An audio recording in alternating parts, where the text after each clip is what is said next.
Day 11 of this conflict. Once again, we're speaking to Professor Michael Clarke, our Defence and Security Analyst. And Professor Clarke, we're looking today at the advances both being made in the north and south. But let's talk in particular about this area here around Luhansk, where we're almost seeing that perimeter being joined together by those Russian advances.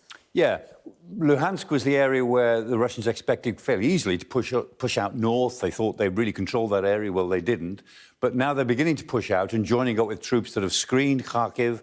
They haven't taken Kharkiv yet. They're still fighting, but they're coming down to the southeast. So they will join up that perimeter. But this perimeter of their own friendly troops was something they expected to establish within probably 2 or 3 days. And here we are on day 11. They still haven't quite managed it. I mean, nor have they completely established the perimeter around Mariupol. The big issue for the Russians is when are they going to start to push north up the Dnipro Valley? Because to do that, they've got to take Dnipro. Dnipro is a city of about 1 million people. It's one of the old Russian cities, used to be an armaments industry centre, very industrial.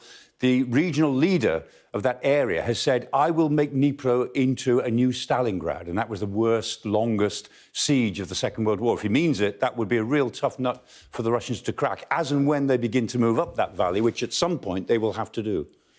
And it's worth saying the Ukrainians are fighting back. If we look now at a closer map of the north of the country, we can see Hostomel Airport, which is just above Kyiv here. This is a place where, on day one, the Russians took and the Ukrainians took back. Yeah, I mean, the Ukrainians can't mount a counter-offensive as such, a big strategic offensive. They just don't have the forces, but they can mount counter-attacks. They can try to take back local areas. They've certainly done it. They've certainly done it somewhere north of Kharkiv.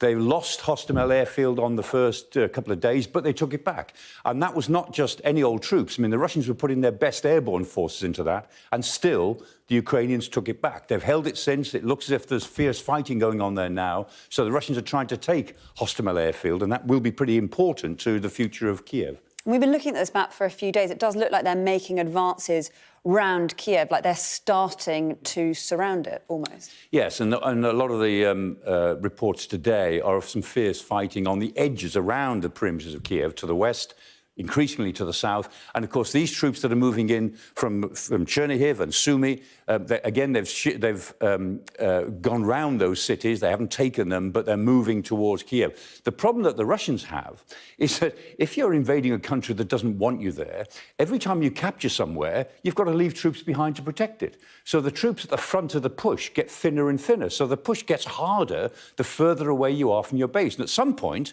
the Russians will start to run out of troops, strange as it may seem. And how many days do you think it could be before Kyiv is totally surrounded? Well, it's hard to tell. They've made very hard work of it so far, but we have to expect that in the next, let's guess, 3-4 days, Kyiv will probably be surrounded, and then the next phase of this fairly awful war will begin to unfold. OK, let's look now at another map we have of the south of the country. And we were talking yesterday about these ceasefire areas, Mariupol, home ordinarily to almost 500,000 people. That seems now to actually be in place, a ceasefire. It seems like it's happening today. It seems to have opened about a couple of hours ago. It's only open for 9 hours. This ceasefire is due to finish in 9 hours after it started. There's no chance of getting 200,000 people out in 9 hours. We'll see if it holds for the rest of the day. One would hope it might. But if it's going to be successful, they'd have to keep on doing this successive days to get any significant number of people out of the way in Mariupol. OK, that's interesting. And if we look at the military advance in the south more broadly, I mean, Odessa, we've been talking about that too for a few days. Is that the next big battleground here? Yeah, Odessa has to be the next big strategic target going westwards. Odessa is the famous old port, Catherine the Great's port. It's like a great cosmopolitan port. It's a bit like Marseille or the way Hong Kong used to be. Very pro-Russian historically, right up to 2014, but it's very pro-Ukrainian now. And the Odessans are saying they will defend it. That will be a very tough nut for the Russians to crack. But if they do, the logical thing will be to keep on going, because in Transnistria, in next-door Moldova, country next door, they have a mirror image of the Donbass. And if President Putin is going for broke, he might just keep on going for broke and try to unite the whole territories of Novorossiya, the old Tsarist Russia, of which Odessa would be one of the jewels in the crown. But still in Ukrainian control, and they will fight for that. And it may well stay in Ukrainian control for quite some time. They really are defending that city. It looks like the Second World War there already, and they are committed, even the Russian speakers in Odessa, to defending it against this invasion. OK, thank you so much, Professor Michael Clarke. So in the north, the battle around Kyiv getting ever closer, and in the south, Odessa could be the next big battleground. Thank you very much.